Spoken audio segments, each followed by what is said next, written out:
मनुष्य को मौत नहीं मारती, मारते हैं यह 6 अवगुण। एक समय की बात है, भगवान श्री राम अपनी राजसभा में बैठे हुए थे। तभी वहाँ पर एक सेवक ने आकर बताया कि आपके पिता तुल्य बूढ़े मंत्री सुमंत की मृत्यु हो गई है। उनकी स्त्री सती होने के लिए आपकी आज्ञा चाहती है। इस प्रकार श्री राम यह बात सुनकर तुरंत सुमंत के घर पहुँचे और वहाँ पर जाकर उन्होंने सुमंत जी के जन्म कुंडली मंगवा कर देखी तो पता चला कि सुमंत की आयु तो 9,999 वर्ष और 11 महीने की थी, जिसमें से सारी आयु तो बीत चुकी थी, केवल 9 दिन शेष बचे हुए थे। यह देखकर प्रभु श्री राम ने गुरु वशिष्ठ को बुलाया और उनसे कहा, हे गुरुदेव, सतयुग में मनुष्य की आयु 1,00,000 वर्ष की निश्चित की गई है, त्रेता युग में 10,000 वर्ष की निश्चित की गई है, द्वापर युग में 1,000 वर्ष की निश्चित की गई है और कलयुग में 100 वर्ष की रखी गई है। फिर भी यमराज ने मेरे राज्य में मेरा अपमान करके इस नियम का उल्लंघन किया है।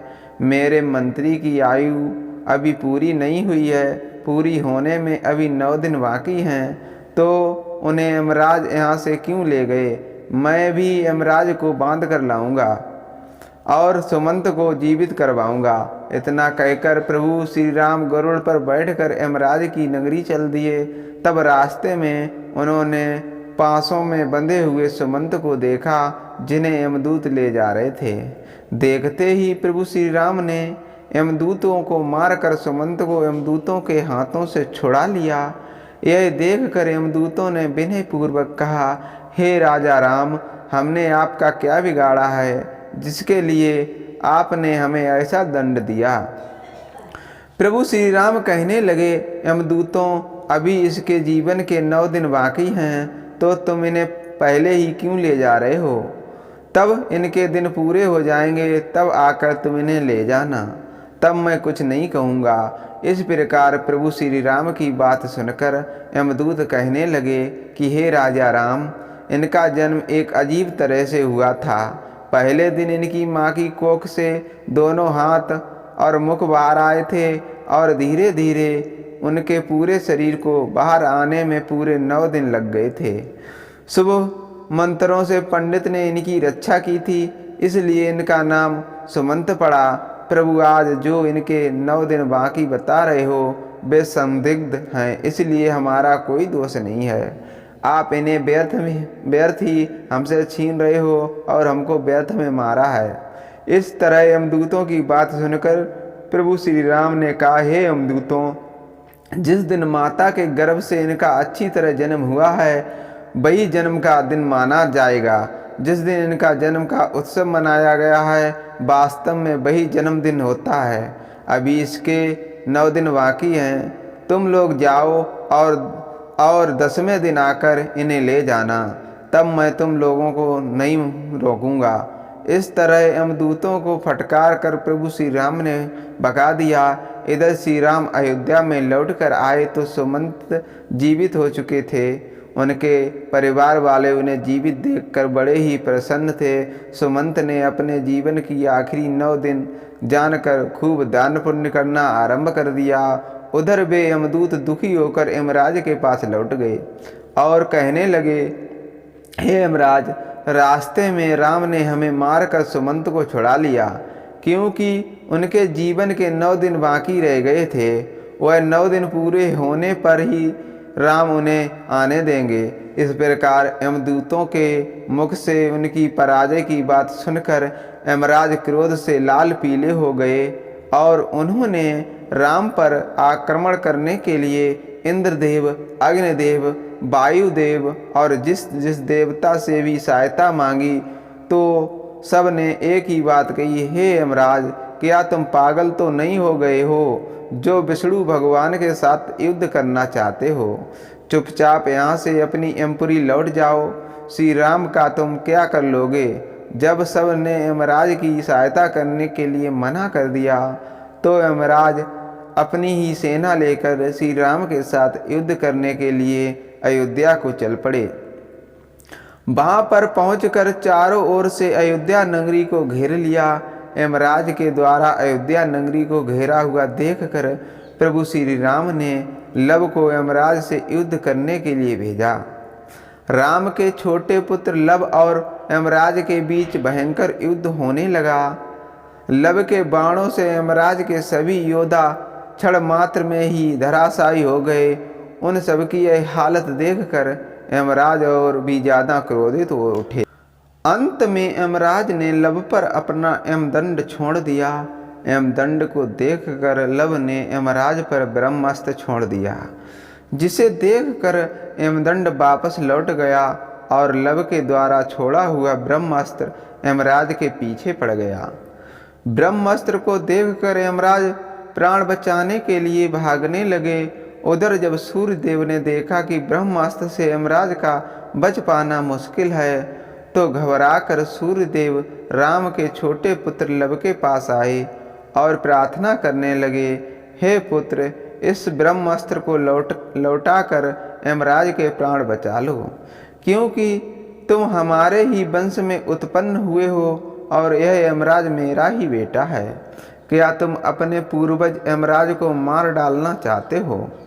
इस प्रकार सूर्यदेव के निवेदन पर लव ने ब्रह्मास्त्र को लौटा लिया।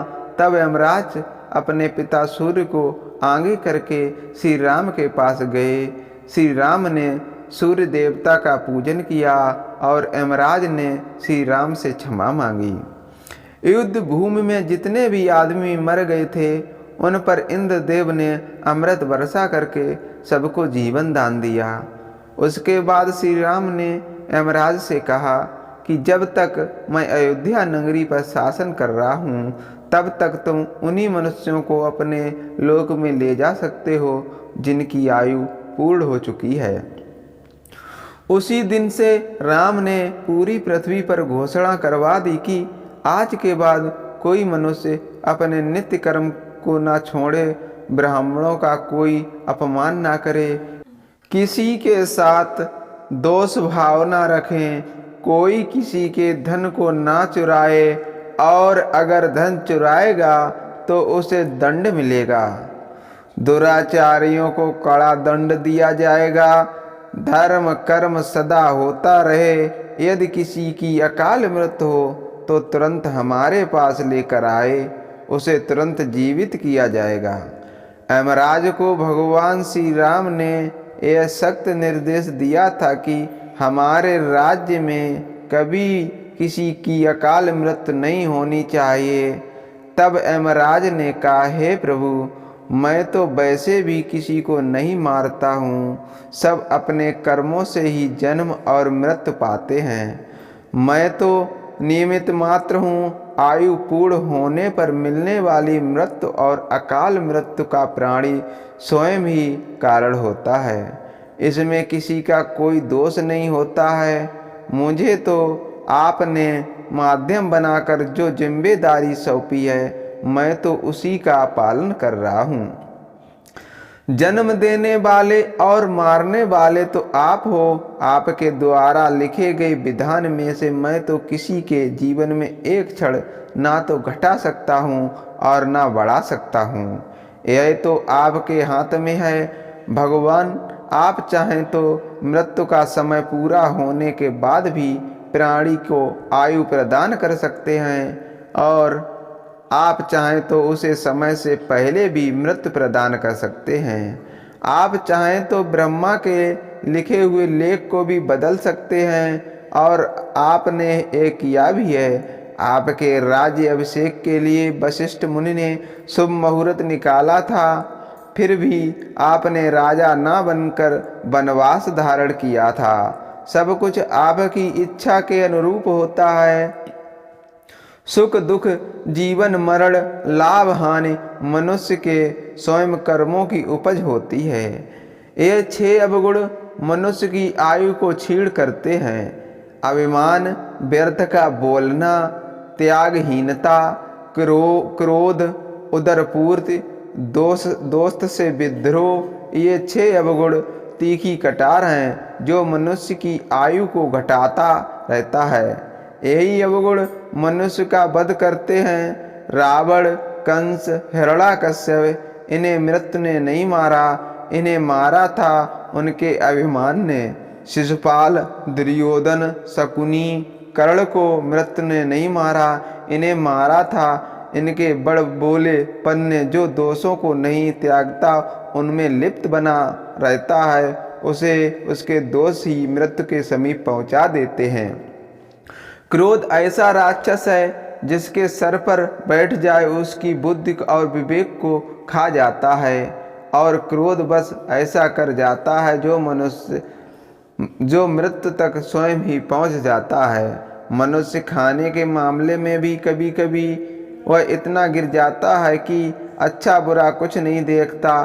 खाने योग्य वस्तु है उसे भी, और ना खाने योग्य वस्तु है उसको भी खा जाता है।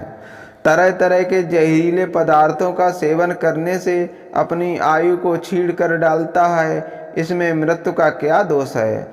दोस्त के साथ जो बुरा बर्ताव करता है, उसे धोखा देता है, उसे अपमानित करता है, वह भी मौत से नहीं अपने ओछे कर्मों से मरता है। प्रभु श्री राम को प्रणाम करके यमराज अपनी यमपुरी लौट गए।